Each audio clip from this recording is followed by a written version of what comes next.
は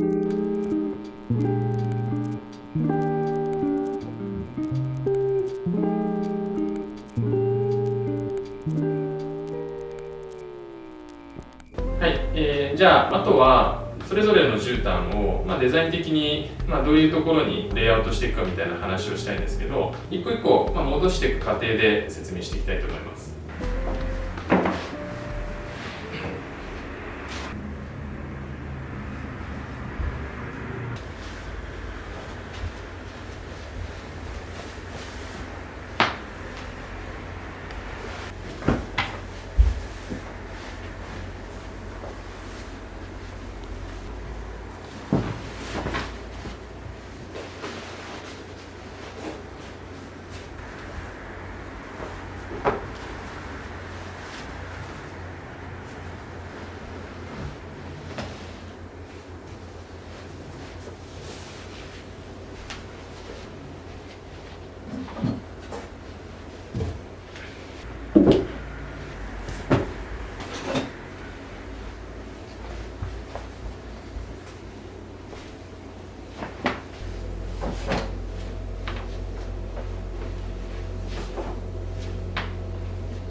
オープンストレージの絨毯は、オープンストレージの床が白いので、基本的な考え方としては、絨毯で部屋を覆い尽くすみたいなことを考えてるんですけど、その時のこのレイアウトの個人的な、コツというかポイントとしては、今ここは4枚ぐらい使ってるんですけど、4枚並べた時にその外周が綺麗な長方形になるようにレイアウトしてます。奥にある、青い絨毯なんですけど、一番最初に一番大きいのを敷いて、でその上に重ねるように絨毯を並べていくと、最終的に見えてくる絨毯の面積がだんだんバランス取れてくるので綺麗になるかなと思います。で色味については基本的にはいろんな色使っても、物とか置いていくとだんだん気にならなくなるので、あんまり色味の選定についてはこだわりすぎずに、好きに並べるのがいいんじゃないかなって思います。オープンストレージに上がるときに1個ステップがあるんですけど、そのステップ上がったところに今一番気に入ってる小さい絨毯を使ってます。でよく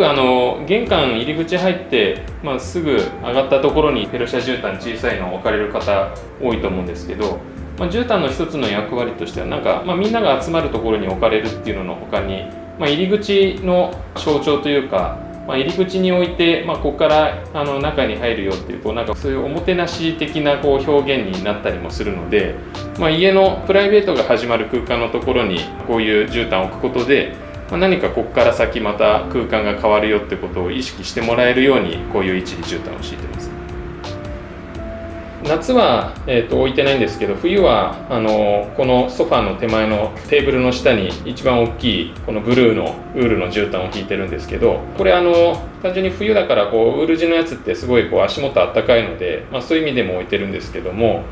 こちらに関しては、奥のソファーに結構こういろんな色のクッションだったりとかテキスタイルが並んでるので、あんまりこの手前の絨毯の色が弱いと、やっぱりこの奥のクッションたちに色味的にもインパクト的にも負けちゃうことになるので、こう彩り鮮やかなクッションたちに負けないように、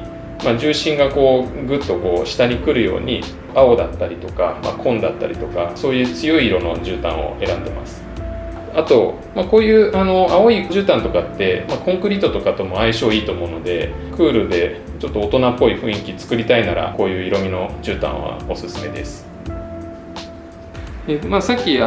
ンクリートの床と、青い絨毯って合うよねみたいな話したんですけど、もちろんこういう赤い絨毯系もコンクリートとの相性はいいです。より絨毯の輪郭がはっきりするので、部屋のアクセントとして使いたいなら、こういう赤い絨毯を、コンクリートの床とかに置くのは面白いかなと思います。はい、最後ダイニングの絨毯は赤いものを使ってます。赤い絨毯と木の相性って個人的にはすごいいいなと思ってて、やっぱりこうあんまり喧嘩しないですし、あったかい雰囲気作れるので、この部屋は床がフローリング材っていうことと、置かれてる家具も木材で作られてるものが多いので、木の暖かさと調和するような、ダイニングでご飯食べるとこなので、暖かい空間の雰囲気を作るためにちょっと赤い絨毯を選んでます。で一通り、絨毯の説明終わったんですけど、ちょっとさっき説明し忘れたんですけど、そもそも絨毯どうやって買ってんのっていう話をちょっとしようかなと思うんですけど、うちの家の絨毯は、大きく3パターンぐらいで、1個は幼少期にそのパキスタンで買ったもので、もう1個は、自分で、イランに行って買い付けてきたものと、あとは、日本のお店で買ったものがあるんですけど、やっぱりその、自分で例えばイランとか行って買うってなると、当時その買った時はですね、郵送費すらちょっともったいないなと思ってたので、わざとその絨毯買うための大きいスーツケースとかちょっと買ったり、絨毯買って持って帰る用のカバンとかわざわざ持ってって、それで大量に買い込んで持って帰ったりしてきたんですけど、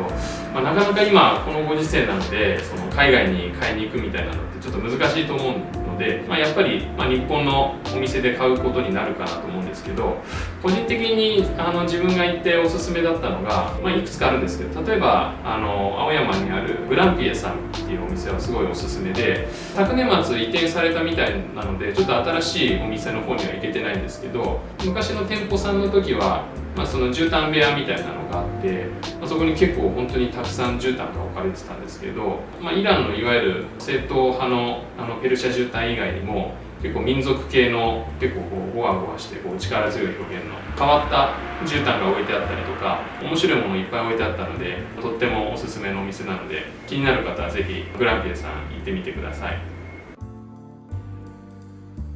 はい、今日は自宅にある絨毯とかラグの紹介をしてみました。結構なんか YouTube やってたりインスタやってても、絨毯どういうの買ったらいいですかとか、どこで買ってるんですかとか、ラグのこと聞かれることが多かったので、ちょっと今回こういう動画を撮ってみました。インテリアでやっぱラグってすごい重要なポイントになるので、今回の動画が何かヒントになれば嬉しいなと思います。ということで、今日も最後まで見ていただいてありがとうございました。次の動画もよろしくお願いします。